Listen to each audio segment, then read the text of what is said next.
Hello mayam. Ahanba maktada mayambu Jesam Nawasna Taram no Oksari Amadi Ikai Kumna Butchari. Mayam ngasigi aigi video sa crime gi wari sunachade aduga blog sunachade ka. Ngasigi video si Jungi Tang Taraga Nitoy 2025 ta Ahmedabad Tokiba Yamna Laibak Tiba Air India gi flight ama hoi blast Tokiba adugi matangdani hariba thodok ase matau karamna thoki haibagi chawrakpa samlappa wari mate amakhak mayamda aina haijaningdana video ase semjabani June gi tang taragani thoi 2025 pung amaga minute kunthagani pan chatpa matam sida Air India flight AI-171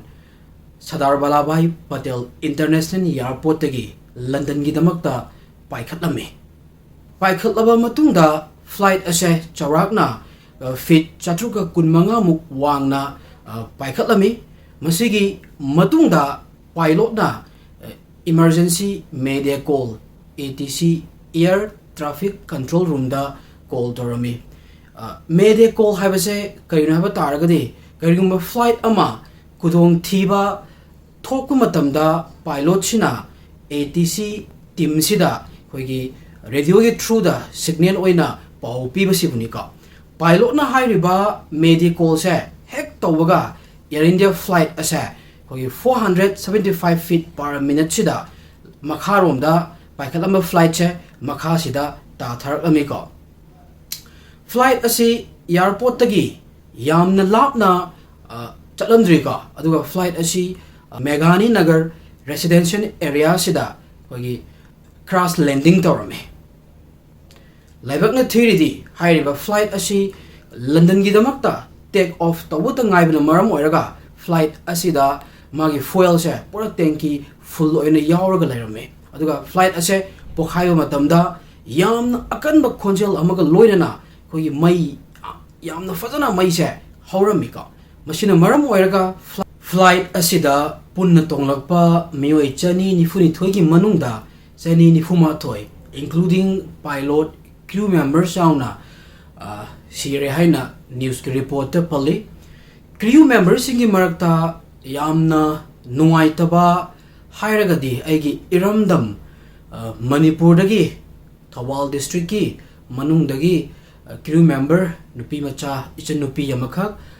yaure habisi confirm oire aduga atopa nupi yamana kangpokpi dagi sumai tawdana Manipur dagi hairiba flight chida crew member ani flight che pokhaibada yaw khiramiko masi makhoi ani na leikhidabada aigi site tagi su thamoi sokna nungai taba phongdok chari makhoi ani gi thawaina isorgi khoya khada ingna chikna santi oina leikhinaba aigi site tagi su isorgi mafamda nijari masigi thodok asa amuk ana miyoiba samasida thoktaba haina ikhoi mayamna isorgi mafamda haijagadabani ka aduga flight asi mana blast tawriba exact location si khoi medical college amagi hostel dani aduga hairiba hostel sida flight asi blast taw matamda 600 700 khoi intern lei haibagi report ama pali chap chabade su khangjade aduga hairiba hostel sigi manung sidagi undergraduate MBBS tamba satra mari ama aduga postgraduate tamba satra ama punna mioi manga si haibagi report amasu news tagi fangjai totally khoi hairiba flight china maram oiraga khoi hairiba flight che pokhaiba sida punna sigi bese charokna mi chani ga umphumari manga sui ka flight chigi crew members passengers aduga khoi outsider local sing yawarga punna chani umphumari manga sui habagi report ama fangi hoi thodo ase khoi thokre ka Air India gi site tagi nungai taba condolences mayam ama aduga leikidraba imung manungi mioi amada ka alpa crore amam pigani haibagi compensation pigani haibagi pausu khoi mayamda khanghankhre hairiba pochina tongana thamaga flight asi matau karamna pokhai khibano kanagi maral no haibase aikoina authority da pressure piraga hairiba question mayam sigi answer phang thoika masi answer pigadabani makoina siguma thodokse matungda amuk hana thoktabasu oisano hairaga ai ngasi video sa ꯃꯇꯥꯡ ꯑꯁꯤꯗ ꯂꯣꯏꯁꯤꯟꯖꯒꯦ. Thank you everyone.